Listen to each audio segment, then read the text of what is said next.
मराठी, ते धडक ते धडक.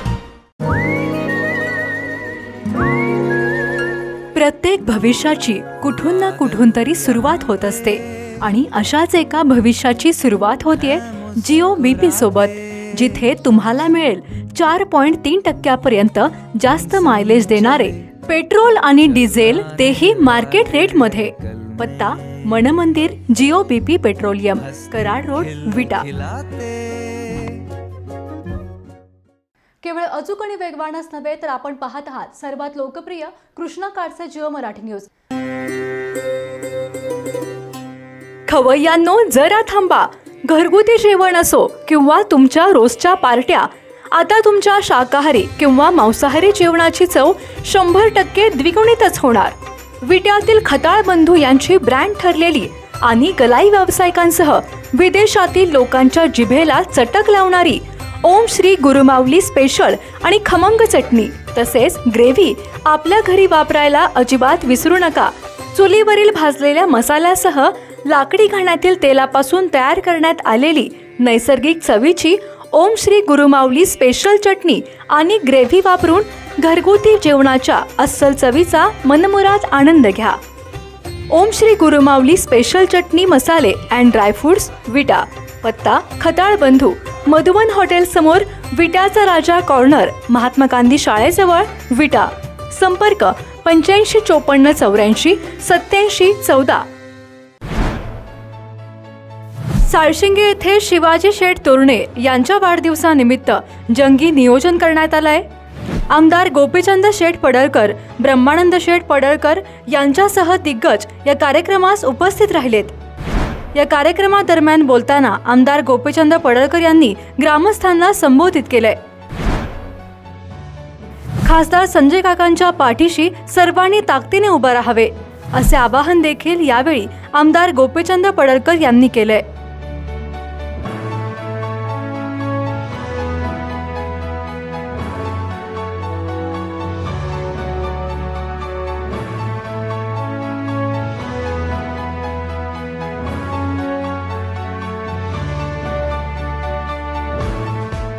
शिवाजी शेठ तोरणे आपणास वाढदिवसाच्या लाख लाख कोटी कोटी शुभेच्छा. आपणा शिवनेरीची श्रीमंती, प्रतापगडाची शौर्यता आणि सह्याद्रीची उंची लाभो हीच आई जगदंबाचरणी प्रार्थना. आपल्याला इथून पुढचं आयुष्य सुखाचं, समृद्धीचं, आनंदाचं आणि भरभराटीचं जावो हीच आई जगदंबाचरणी प्रार्थना. पुन्हा एकदा वाढदिवसाच्या खूप खूप शुभेच्छा. साळशिंगे गावचे सुपुत्र शिवाजी शेठ तोरणे यांच्या वाढदिवसानिमित्त साळशिंगे येथे जंगी नियोजन करण्यात आले होते. या कार्यक्रमास आमदार गोपीचंद शेठ पडळकर, ब्रह्मानंद शेठ पडळकर, सरपंच छायाताई पवार यांच्यासह भाजपचे पदाधिकारी उपस्थित होते. आपल्या लाडक्या शेठचा वाढदिवस जंगी करण्यासाठी युवा नेतृत्व सोमनाथ शेठ जाधव, भाजपचे महाराष्ट्र राज्य ज्योतिष विभागाचे उपाध्यक्ष आचार्य संतोषजी यादव, उपसरपंच गणेश जाधव, मोरिया फाउंडेशनचे अध्यक्ष सुशांत भैया पवार, भाजपचे खानापूर तालुका उपाध्यक्ष आबासो जाधव, जगदंब ग्रुपचे पृथ्वीराज जाधव यांच्यासह मित्रपरिवाराने पुढाकार घेतला. या कार्यक्रमानंतर आमदार गोपीचंद पडळकर यांच्यासह ब्रह्मानंद शेठ पडळकर यांनी ग्रामस्थांना संबोधित केले. गावात 10 लाख रुपयाचं फंड आणायचं म्हटलं तर किती त्रास होतो आपल्याला माहित आहे. मागच्या 2 महिन्यापूर्वी खानापूर तालुका, आटपाडी, मान खटाव, सांगोला, कवटेमंकाळ, जत आणि तासगाव या भागामध्ये ज्या गावांना पाणी मिळालं नाही शेतीचं, त्या भागासाठी टेंबूची सुधारित विस्तारित योजना मंजूर केली आणि त्याला देवेंद्र फडणवीस साहेबांनी 7,000 कोटी रुपये मंजूर केलेत. किती? पहिले पैसे किती यायचे माहित आहे ना? इकडे ज्येष्ठ मंडळ आहेत 100 कोटी, 150 कोटी, या वाड्यातनं त्या वाड्यात जाऊस तरच 150 कोटी संपायचे. ही परिस्थिती होती. शेवटचं टेंडर झालं. आता ती आचारसंहिता संपल्यानंतर वर्क ऑर्डर होईल आणि काम सुरू होईल. येत्या 1.5 वर्षामध्ये एक पण गाव पाण्यापासून वंचित राहणार नाही याची काळजी जलसंपदा खात्याचे राज्याचे नेते माननीय देवेंद्र फडणवीस साहेब आणि एकनाथ शिंदे साहेबांनी घेतली आहे. हे विषय नीट समजून घ्या. संजय काकांचं चिन्ह आहे कमळ, तर तिथं आपण बटन दाबून त्यांना विजयी करावं अशी विनंती करतो. शिवाजी तोरणे यांच्यावरती प्रेम करणारी सगळी मंडळी, तुम्ही म्हणणार आता वाढदिवसाला बोलवलंय, परत तुम्ही इलेक्शनचं पण ह्यात काढताय, आम्हाला काही कळना, असा तुमच्या मनामध्ये संभ्रम निर्माण झाला असेल. परंतु राजकारण आहे, राजकारणात परमार्थ बघता बघता स्वार्थही बघावा लागतो. आणि म्हणून आज तुम्ही सगळे एकत्र आलाय, तर शिवाजी शेठच्या वाढदिवसाला तर आपण शुभेच्छा द्यायच्याच आहेत. जेवणाचं पण त्यांनी नियोजन केलंय. पण तुम्हाला विनंती आम्हाला ही करायची आहे की 7 मेला आपल्या लोकसभेचं मतदान आहे. आणि तुम्हा सगळ्यांना माझी विनंती आहे, गट तर सगळं आपल्याकडे जोरात गटतट आहेत, तो विषय आता आपल्यासाठी महत्वाचा नाही. लोकसभा ही माननीय नरेंद्र मोदी साहेबांच्यासाठी महत्वाची आहे. तिथं संजय पाटील विरुद्ध विशाल पाटील हा विषय आपल्यासाठी महत्वाचा नाही आहे. नरेंद्र मोदी विरुद्ध राहुल गांधी अशी मॅच चालू आहे देशामध्ये. आणि त्यामुळे तुम्ही इथल्या खालच्या खेळाडूकडे न बघता आपण नरेंद्र मोदी साहेबांच्या पाठीशी ठामपणे उभं राहिलं पाहिजे, ही विनंती करण्यासाठी आम्ही तुमच्याकडे आलोय. आपण खानापूर तालुक्यातील लोक आहोत. खाली मी आटपाडीत मध्ये राहणारा कार्यकर्ता आहे. आपल्या भागामध्ये केंद्र सरकारमुळे काय बदल झाला हा विषय आपण नीट समजून घेतला पाहिजे. पहिला एक बदल झाला की आपल्या मतदारसंघामध्ये नॅशनल हायवेच कुठला नव्हता. तो कराड विजापूर हा पहिला नॅशनल हायवे आपल्याकडं मंजूर झाला, त्याचं कामही झालं. माननीय नितीनजी गडकरी यांनी पुणे टू बेंगलोर 40,000 कोटीचा कॉरिडॉर जाहीर केला आणि तो कॉरिडॉर आपल्या खानापूर तालुक्यातनं जातोय. म्हणजे पुणे आणि बेंगलोरला जोडणारा महत्वपूर्ण एक नॅशनल हायवे हा आपल्या खानापूर तालुक्यातून जातोय की ज्याचा मोठा परिणाम आपल्या तालुक्यावरती होणार आहे. म्हणजे मोठमोठे इंडस्ट्रियलिस्ट ह्या सगळ्या भागामध्ये येऊ शकतात. जिथं रस्ते चांगले असतात, जिथं पाण्याची सोय आहे, जिथं वीज मिळते, तिथं उद्योगधंदे वाढत जातात. आणि त्यामुळे मोठ्या प्रमाणात हा हायवे झाल्याच्या नंतर आपल्याला त्याचा खूप फायदा होईल. त्याच्या पुढे जाऊन शक्तीपीठ मार्ग एक आपल्या राज्य सरकारनं घोषित केलाय. म्हणजे तो नागपूरवरनं हायवे निघणार, सगळी तीर्थस्थानं जोडत जोडत जोडत तो गोव्याला जाणार, रत्नागिरीला.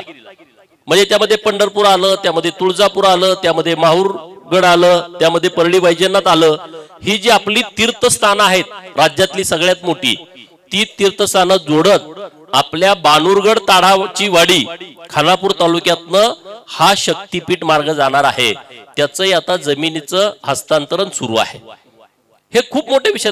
आपण काँग्रेसच्या बरोबर जुन्या काळात लोकांनी आपल्या काम केलंय, त्यांनी कधी असा लांबचा विचार केला नाही, दूरदृष्टीचा कधी त्यांनी विचार केला नाही. आणि म्हणून आपल्या सगळ्यांना मोदी साहेबांच्या सोबत जायचं आहे. आज नरेंद्र मोदींच्या विरोधामध्ये ही सगळी लोक एकवटत आहेत. त्यांना माझे मोदी नको, मोदी नको. का मोदी नको? जो माणूस 12 वर्ष गुजरातचा मुख्यमंत्री होता, जो माणूस गेली 10 वर्ष या देशाचा पंतप्रधान आहे, सगळे विरोधक मोदी साहेबांच्या वरती खालच्या लेवलला जाऊन टीका करतायत, तुम्ही टीव्हीवरती बघत असाल. परंतु एक पण विरोधी पक्षातला नेता नरेंद्र मोदींनी किंवा त्यांच्या मंत्रिमंडळातील मंत्र्यांनी 1 रुपयाचा भ्रष्टाचार केला असा आरोप गेल्या 10 वर्षात करू शकला नाही. तुम्ही साधं बघा, गावची ग्रामपंचायत गेली तर आपण हे झालो ते झालो, गटारीत पैसे खाल्ले, रस्त्यात पैसे खाल्ले, आपण सहज चर्चा करतो. पण एवढ्या मोठ्या भारत देशामध्ये 10 वर्ष सत्तेमध्ये असताना सुद्धा 1 रुपयाच्या भ्रष्टाचाराचा आरोप त्यांच्यावरती नाही. 12 वर्ष गुजरात सारख्या प्रगतशील राज्याचे मुख्यमंत्री असताना तिथेही त्यांच्यावरती 1 रुपयाच्या भ्रष्टाचाराचा आरोप नाही. मोदी साहेबांनी काय केलं? एकदा राजीव गांधींनी संसदेत सांगितलं होतं, मी दिल्लीतून 1 रुपया जर गावातल्या शेतकऱ्यासाठी पाठवला तर त्याच्यापर्यंत 10च पैसे पोहोचतात, 90 पैसे मधले दलाल लोक खाऊन टाकतात. मध्ये सरकारी असतील, ते पुढारी असतील किंवा काही असतील. आता दिल्लीत बटन दाबलं का तुमच्या खात्यावरती पैसे येतात. इथं 2-2 हजार रुपये कोणाच्या खात्यावरती येतात? बोटवर करा, ज्यांच्या खात्यावरती 2-2 हजार रुपये किसान सन्मान निधीचे पैसे येतात असे किती शेतकरी इथं आहेत? बर, तुम्ही कोणाला भेटला का? तलाट्याला, तहसीलदाराला, एक माझं 500 रुपये घ्या, मला 2000 रुपये मंजूर करा, डायरेक्ट पैसे. हे पैसे कुठून आले? मोदी साहेबांनी इथेनॉलची एक नवीन संकल्पना मांडली. ऊसापासून इथेनॉल तयार करायचं आणि ते इथेनॉल पेट्रोलमध्ये वापरायचं. पेट्रोलमध्ये यावर्षी किती इथेनॉल वापरल्यामुळे किती पैसे वाचलेत? यावर्षी आपल्या सरकारचे, केंद्र सरकारचे बाहेरच्या आखाती राष्ट्राला पेट्रोलसाठी जाणारे 44,000 कोटी रुपये यावर्षी वाचले. ते 44,000 कोटी रुपये या देशातल्या शेतकऱ्यांच्या खात्यावरती केंद्र सरकारने टाकले मोदी साहेबांनी. हे करणारं हे केंद्र सरकार आहे. आणि म्हणून आपण सगळ्यांनी विचार केला पाहिजे, दूरदृष्टीचा विचार केला पाहिजे. आपली शत्रू राष्ट्र खूप आहेत, देशाचा विचार केला पाहिजे. ही काय भावकीची, जातीची, गावातली, पंचायत समितीची, जिल्हा परिषदची निवडणूक नाही, विधानसभेची निवडणूक नाही. ती अजून पुढे आहे 5-6 महिने. ती ऑक्टोबर मध्ये लागणार आहे.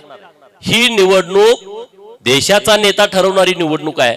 आणि त्यामुळं आपण सगळ्यांनी एकत्रित येऊन ताकदीनं मोदी साहेबांच्या पाठीमागे उभा राहिलं पाहिजे. त्यांच्या बरोबर ठामपणे उभं राहिलं पाहिजे. इथला सगळा समाज असेल, सगळ्या समाजाच्या हिताचे अनेक निर्णय केंद्र सरकार आणि राज्य सरकारच्या माध्यमातून घेतलेले आहेत. आता तुम्ही रस्त्याची परिस्थिती बघता आपल्या मतदारसंघामध्ये. मागच्या 14च्या अगोदरचे रस्ते आणि आताच्या रस्त्याची परिस्थिती आपल्याला लगेच जाणवते. सगळी परिस्थिती पूर्णपणे बदलली. गावामध्ये वेगवेगळ्या माध्यमातून खूप निधी आलाय. आपल्या साळसिंगे गावामध्ये सुद्धा आम्ही सरपंच ताईच्या नेतृत्वात सुशांतदादा आहेत, आबासाहेब आहेत, शाजी बापू आहेत, सगळी तुम्ही मंडळी आहे. आम्ही बराच निधी इथं दिलाय. आता ग्रामपंचायतला तुम्हाला 25 लाख रुपये मी 4 जून नंतर देतोय. म्हणजे असं सगळं खानापूर तालुक्यात जेवढ्या ग्रामपंचायतच्या इमारती नाहीत त्या सगळ्या इमारतींचा आम्ही प्रस्ताव दिलेला आहे. सगळी कामं आम्ही मंजूर करून घेतोय. राहिलेली सगळी कामं आपल्याला मंजूर करून घ्यायची आहे.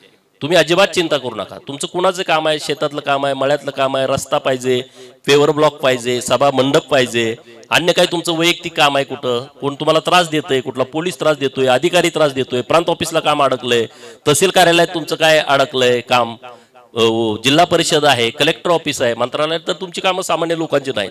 पण असं कुठलं जरी असलं तर तुम्ही आम्हाला हक्कानं सांगा. आम्ही तुमच्या बाजूने ठामपणे उभा आहे. मतं द्या अगर न द्या नंतर विधानसभेला, पण तुमचं काम आम्हाला सांगा. आम्ही तुमच्या बाजूने ठामपणे काम करू. आम्ही विचारणार नाही तुम्ही आम्हाला मतदान दिलं का नाही दिलं, असं आम्ही विचारणार. आमचं काम आहे, आमची ड्युटी आहे. आम्ही काय तुमच्यावरती उपकार करतोय अशातला भाग नाही. आम्हाला दुसरा तर धंदाच नाही दुसरं. आता शिवा शेठ काय उद्या वाढदिवस संपला दुकानला जातील, त्यांचं दुकान आहे मुंबईमध्ये. आमचं काही कुठं दुकान नाही, आमचं कुठं काय बिझनेस नाही. आम्ही सकाळी 7ला उठलो का आम्हाला हेच काम आहे. इकडे लग्नाला जायचं, इकडे मातीला जायचं, इथं सभा आहे, इथं कार्यक्रम आहे, हेच ड्युटी, दुसरं काही काम नाही आम्हाला. आणि त्यामुळे आमची जबाबदारी आहे, आमचं कर्तव्य आहे की आपल्या खानापूर मतदारसंघाचं नाव मोठं करणं, खानापूर विधानसभा मतदारसंघात राहिलेली कामं पूर्णपणे करून घेणं. कारण आता या घडीला मी इथं तुमच्या समोर बोलत असताना सुद्धा खानापूर तालुक्यातली 90% जमीन पाण्यापासून वंचित आहे. आपण किती जरी बोललो, काय जरी बोललो, आता ते 7,000 कोटीमध्ये बरीच गावं कव्हर होत आहेत. हे देवेंद्र फडणवीसांच्यामुळे घडलं, हे नरेंद्र मोदींच्यामुळे घडलं. नुसत्या खानापूर आटपाडीला पैसे दिले नाहीत. या राज्यामध्ये 140 प्रकल्प असे आहेत की त्यांना किमान 50,000 कोटी रुपये केंद्र सरकार आणि राज्य सरकारने दिलेत. किती? 50,000 कोटी रुपये. हे राष्ट्रवादी काँग्रेसवाल्यांची भावना नाही. त्यांना माहित आहे ऊस तोड करायला माणसं पाहिजेत. आपल्या तालुक्यात एवढे ऊस तोड मजूर नाहीत, पण जतमध्ये 35,000 लोक ऊस तोडीला जातात ज्यांच्या हातात कोयता आहे. आटपाडी तालुक्यात हीच परिस्थिती होती. आता पाणी आल्यानंतर ती परिस्थिती संपली. त्यामुळं प्रस्थापित पुढाऱ्यांना असं वाटतं की आपला भाग कायम दुष्काळ राहावा आणि ही लोक आपल्या नेतृत्वात दबून राहावीत, अशी भावना या जिल्ह्यातल्या लोकांची पण कायम राहिलेली आहे. आणि इथले नेते हे कायम जिल्ह्यातल्या नेत्यांचे कार्यकर्ते होते. गोपीचंद पडळकर जिल्ह्यातल्या कुठल्याच नेत्याचा कार्यकर्ता नाही. माझा नेता नागपूरमध्ये राहतो, देवेंद्र फडणवीस. भारतीय जनता पार्टी माझा नेता आहे. त्यामुळे मला कुणाची दबाव घ्यायची गरज नाही. जेव्हा आम्हाला संधी दिली काम करायला, ब्रह्मानंद पडळकरांना सभापती केलं. या तालुक्यामध्ये खानापूर तालुक्याचा तुम्ही इतिहास काढून बघा. ब्रह्मानंद पडळकर सभापती असताना जेवढा निधी आलाय तेवढा निधी कधीच खानापूर तालुक्याला आला नाही, कधीच नाही आला. सगळा निधी पहिला वाळव्याला जायचा. कुठलं बी आलं का तिकडे जायचं, कुठलं बी आलं. आमच्यात हिंमत आहे. ज्याचा वाटा आहे त्याच्याच वाट्याला गेला पाहिजे. जतचा वाटा जतला गेला पाहिजे. आटपाडीचा जो हिस्सा आहे तो आटपाडीला गेला पाहिजे. खानापूरचा जो हिस्सा आहे तो खानापूरला. कुणावरती अन्याय होता का मला, तो आमच्या पार्टीचा नाही. आता आमच्या इथं तर कितीतरी लोक आमच्या पार्टीचे नाहीत म्हणून आम्ही त्यांचे पैसे अडवले नाहीत. त्यांना बोलावून पैसे दिलेत. आणि त्यांचा चहा पण घेतलेला नाही, आम्ही ठामपणे सांगू शकतो. एक संधी दिली तुम्ही, परत मला विधान परिषदेला संधी मिळाली. एक पण गाव असं नाही शिल्लक ठेवलं की ज्या गावामध्ये आम्ही फंड दिला नाही. आम्हाला मत काय काय गावात पडतच नाहीत, खानापूर तालुक्यात 5, 7, 8 पडतील. म्हणून आम्ही विचारलं त्यांना, नाही आमचं काम आहे, हे सरकारचे पैसे आहेत, हे तुमचे पैसे आहेत, तुमच्या करातून सरकारकडे पैसे जमा होतात, ते आमच्या माध्यमातून परत इकडे येतात. तर आमची जबाबदारी आहे, एखाद्या गावामध्ये आमच्या विचाराचा कार्यकर्ता असू अगर नसू, त्या गावाला जे काही आमच्याकडून अपेक्षित आहे ते त्यांना द्यायचं. आणि मी तुम्हाला शब्द देतो, जून महिन्यामध्ये आणखी काही लोकांनी आम्हाला कामं मागितले, त्या सगळ्या लोकांना कामं द्यायची व्यवस्था आम्ही जून महिन्यामध्ये करतोय. कारण 10 तारखेला आपलं अधिवेशन आहे, 4 तारखेला निकाल आहे आणि लगेच 6 दिवसानंतर महाराष्ट्र विधिमंडळाचं अधिवेशन आहे. मला वाटतं त्याच्यानंतर विधानसभेची निवडणूक लागेल. तर अनेक विषय आपल्याला सगळे करण्यासारखे आहेत. खानापूर तालुक्यामध्ये भारतीय जनता पार्टी खूप चांगल्या पद्धतीने आता काम करते. भारतीय जनता पार्टी काट टाकते. भारतीय जनता पार्टीमध्ये काम करणाऱ्यांची संख्या आता वाढते. नवीन कार्यकर्त्यांना मोठी संधी भारतीय जनता पार्टीमध्ये मिळतेय. आता दुसरा विषय बोलण्याची ही वेळ नाही आहे, लोकसभेची निवडणूक आहे आणि भारतीय जनता पार्टीच्या कार्यकर्त्याला माझी विनंती आहे, हे आपल्या घरचं लग्न आहे. तुम्ही वरमाईच्या आणि वरबापाच्या भूमिकेत आहात. त्यामुळं कोण आला कोण आला, ही रुसला फुगला ती बघायची जबाबदारी आपली आहे. त्यामुळे कोण कुठं गेलं, कोणी कुठं फोटो काढला, एक किरकोळ विषय डोक्यानं काढून टाका. सगळ्या सभा इथं होणार त्या आपल्या भारतीय जनता पार्टीच्या नेतृत्वासाठी होणार आहेत. त्यामुळं सगळीकडं आपण जोमानं काम करायचं, रुबाबात राहावा. वरबाप कसा रुबाबात फिरतो, वरमाई कशी गळ्यात दागिनं बिगिनं घालून मंडपातून इकडून तिकडून, त्या मागे व्याप पण असतं, तिच्या मागे जबाबदारी पण असते, परंतु तिचा रुबाबच वेगळा असतो. तशा पद्धतीनं भारतीय जनता पार्टीच्या कार्यकर्त्यानं राहावं. हे वराड मंडळी कुणी आलं, त्यांचं जेवलेत का, खाल्लेत का, बसलेत का, झोपलेत का, गाडी आहे का नाही, त्यांना पाणी दिलं का, त्यांना थंडा पाजला का, हे बघायचं काम आपलं आहे. त्यामुळे कुणी तक्रार करायची नाही. मोदी साहेबांच्यासाठी आपल्याला काम करायचं आहे. मोदी साहेबांच्या पाठीमागे आपल्याला ठामपणे उभं राहायचं आहे. मोदी साहेबांना तिसऱ्यांदा पंतप्रधान करायचं आहे. मोदी साहेब पंतप्रधान होऊ नयेत म्हणून नुसतं शरदचंद्रजी पवार, उद्धव बाळासाहेब ठाकरे, अखिलेशजी यादव, तेजस्वी यादव, अरविंद केजरीवाल, ममता बॅनर्जी, स्टॅलिन, कर्नाटकचे काँग्रेसवाले, इकडे तेलंगणावाले, आंध्र प्रदेशवाले, तिकडं पंजाबवाले, एवढीच लोक विरोधात नाहीत. हे तर आपल्या देशातली लोक आहेत. चीन सारखं सगळ्यात मोठं शत्रू राष्ट्र आपलं देव पाण्यात घालून बसले की नरेंद्र मोदी साहेब तिसऱ्यांदा पंतप्रधान झाले नाही पाहिजेत. मग आपण विचार करायला पाहिजे, आपण सगळ्या सुज्ञ लोकांनी, असा नेता परत मिळणार नाही जो नेता फक्त आणि फक्त देशासाठीच काम करतोय. त्यांना घराकडे काहीच घेऊन जायचं नाही. मला आता सभा संपल्यानंतर मी घरी जाणार आहे. तुम्ही सभा संपल्यानंतर जेवण करून तुम्ही सगळे घरी जाणार आहे. मोदी साहेबाला घराचा विषयच नाही, ना बायका ना पोरं ना काहीच नाही, ते घराचं काही बघत नाहीत. त्यामुळं असा पूर्ण वेळ देशाच्या हिताचं काम करणारा, ज्याच्यामध्ये हिंमत आहे, हिंमत असावी लागते. परवा एक अमेरिकेनं लक्ष घातलं, अरविंद केजरीवालला अटक. मग तुम्ही यात लक्ष घालायची गरज नाही, मोदी साहेबांनी ठाणकावून सांगितलं. ही हिंमत कुठल्याही पंतप्रधानामध्ये नव्हती. पूर्वी पंतप्रधान आपले जायचे बाहेरच्या देशात, कुठल्या देशात गेले तर आलेत कुणाला कळतं का? तुम्ही सांगा. मी माझा नेता आहे म्हणून बोलतोय अशातला विषय नाही. आपले पंतप्रधान सगळ्या राष्ट्राचे प्रमुख जातात इतर राज्यामध्ये. परराष्ट्र धोरणच आहे की काही ना काही निमित्तानं इतर देशामध्ये जावं लागतं. आज मोदी साहेब इकडून निघाल्यापासून तिथं उतरेपर्यंत आणि तिथून परत भारतात येईपर्यंत अख्ख्या पूर्ण जगाच्या मीडियामध्ये असतात. नरेंद्र मोदी नुसता देशाचा नेता नाही लोकांनो, हा जगाचा नेता आहे. जगातल्या अनेक राष्ट्रांनी सांगितलं की आमचं नेतृत्व नरेंद्र मोदींनी करावं.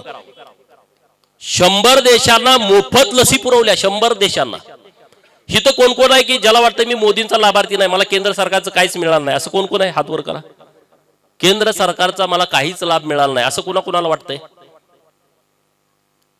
कुणाला तर किसान सन्मान निधी मिळत असेल, कुणाच्या घरामध्ये गॅस मिळाला असेल, कुणाला घरकुल मिळाला असेल, कुणाला शौचालय मिळालं असेल, कुणाला पाणी घरी नळ दिला असेल. यातून जर तुम्ही राहिलात तर सगळ्याला 2-2 वॅक्सिन तर दिलेत कोविडच्या. लस घेतले का नाही सगळ्यांनी? कुणी कुणी लस घेतले बोर्डवर करा. मी घेतले. मग तुम्ही काय पैसे दिले का सांगा? हे केंद्राचे पैसे आहेत.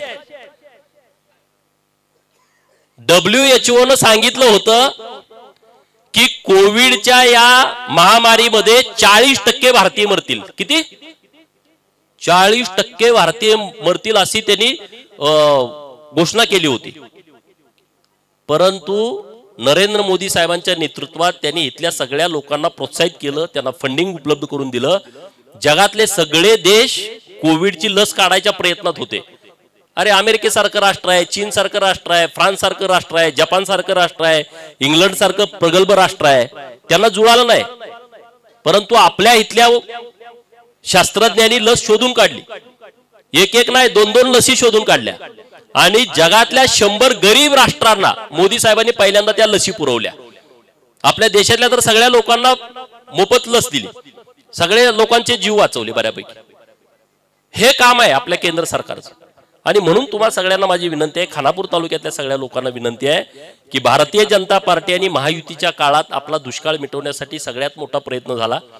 भारतीय जनता पार्टीच्या काळात आपल्याकडचं रस्त्याचं जाळं चांगलं करण्याचा प्रयत्न सगळ्यात मोठा झाला. आमचं सरकार असताना सांगली जिल्ह्यामधल्या सगळ्यात जास्त जिल्हा परिषदच्या शाळा मॉडेल स्कूल करण्यात आल्या.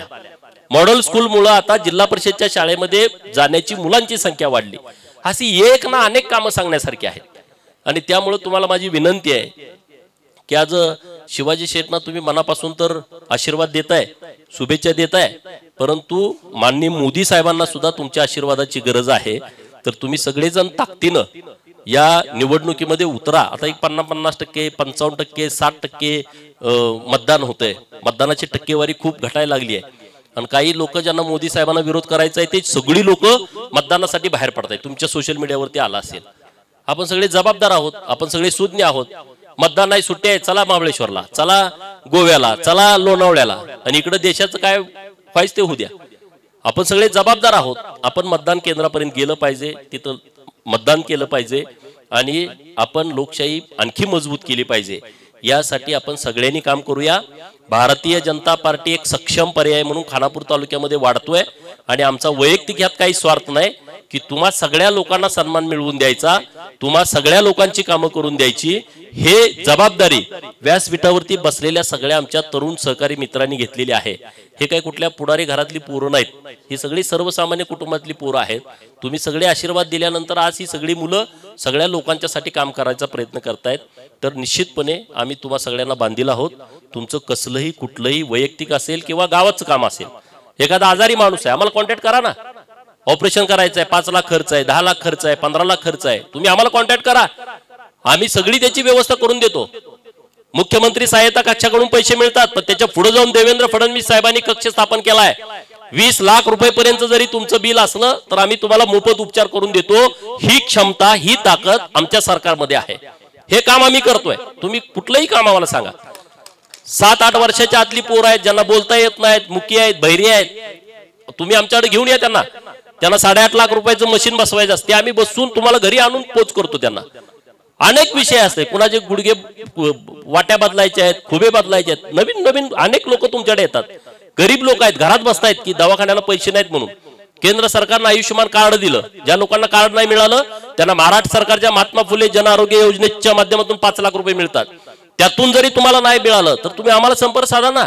वेगवेगळे मार्ग आहेत त्यामध्ये काम करायला. सिद्धिविनायक ट्रस्ट आहे, तिकडे साई मंदिराचे ट्रस्ट आहे, टाटा ट्रस्ट आहे. वेगवेगळ्या माध्यमातून लोकांना मदत करता येते. आमची मुलं ही सगळी काम करतायत त्यासाठी. आणि म्हणून खानापूर तालुक्यामधला एकही रुग्ण पैसे नाहीत म्हणून मला उपचार मिळाला नाही असं होता कामा नये. त्याची जबाबदारी आपली सगळ्यांची आहे. हे काय नुसतं भाजपच्या कार्यकर्त्याचं काम आहे असं नाही. तुम्हाला कुणालाही वाटलं तर तुम्ही आम्हाला संपर्क करा, आम्ही तुमच्या पाठीमागे ठामपणे उभं राहतो. एवढंच या निमित्तानं बोलतो. परत एकदा शिवाजीराव शेठ यांना मनापासून खूप खूप शुभेच्छा देतो की त्यांना चांगलं दीर्घायुष्य लाभावं. त्यांच्या सर्व इच्छा, अपेक्षा, आकांक्षा परमेश्वरानं पूर्ण कराव्यात. मागच्या वेळेस ग्रामपंचायतला थोडक्या मतात ते पडलेत. पुढच्या वेळेस त्यांची काय इच्छा आहे मला माहित नाही, पण निश्चितपणे आमचे सगळे युवा मित्र तुमच्या सोबत उभा राहतील. आणि निवडणुकीमध्ये हारलं काय पडलं काय, मी तर किती वेळा पडलोय तुम्हाला माहित आहे. 5 वेळा मी पडलोय. एकदा पण मी निवडून आलो नाही, तरी सुद्धा पुढारी झालोच ना. लोकांनी मतं दिली नाहीत, लोकांनी मला पाठवलं नाहीत. आमच्या नेत्यांनी विचार केला की याला बाबा विधान परिषदेमध्ये काम करायला संधी दिली पाहिजे. तर राजकारणामध्ये जय पराजय हा फार महत्वाचा विषय नसतो, परंतु आपल्याकडे जर एखादं वैधानिक पद असलं तर निश्चितपणे आपल्याला काम करायला ते सोपं जातं. आणि त्यामुळे आता आमच्या सरपंच ताई आहेत, आमचे उपसरपंच आहेत, आमची ग्रामपंचायत चांगल्या पद्धतीने गावात काम करते, तर त्यांचं कुठलंही काम आलं, आबासाहेब आणि सुशांत दादा माझ्याकडे येतात, तर मी कधीही त्यांचं काम कुठलं थांबवत नाही. त्यांचं काम आम्ही पूर्ण करून द्यायचा शब्द परत एकदा तुमच्या सगळ्यांच्या समोर देतो. आपल्या गावचा चेहरा मोहरा बदलण्याची जबाबदारी छायाताईंच्या सरपंच पदाच्या काळामध्ये आमची सगळ्यांची आहे आणि ती पूर्ण करण्यासाठी आम्ही ग्रामपंचायतच्या पाठीमागं, आपल्या गावच्या सगळ्या पाठीमागं ठामपणे उभं राहू. जिथं कुठं तुम्हाला निधी लागेल तो सगळा निधी उपलब्ध करून देण्याची जबाबदारी मी आज शिवाजी शेठ यांच्या वाढदिवसाच्या निमित्तानं घेतो. परत एकदा तुम्हा सगळ्यांना मनापासून खूप खूप शुभेच्छा देतो, तुमचा आभार व्यक्त करतो की एका सामान्य कार्यकर्त्याला शुभेच्छा देण्यासाठी इतक्या मोठ्या संख्येनं तुम्ही उपस्थित राहिला. एवढंच या निमित्तानं बोलतो. आणि 7 तारखेला संजय काकांचं चिन्ह आहे कमळ, तर तिथं आपण बटन दाबून त्यांना विजयी करावं अशी विनंती करतो. सुवर्णभिषी योजनेसाठी आजच संपर्क करा साई ज्वेलर्स, कटरे सराफ. पत्ता सराफ पेठ, विटा. संपर्क आपल्या स्क्रीनवर. जिओ मराठी, ते धडक ते धडक.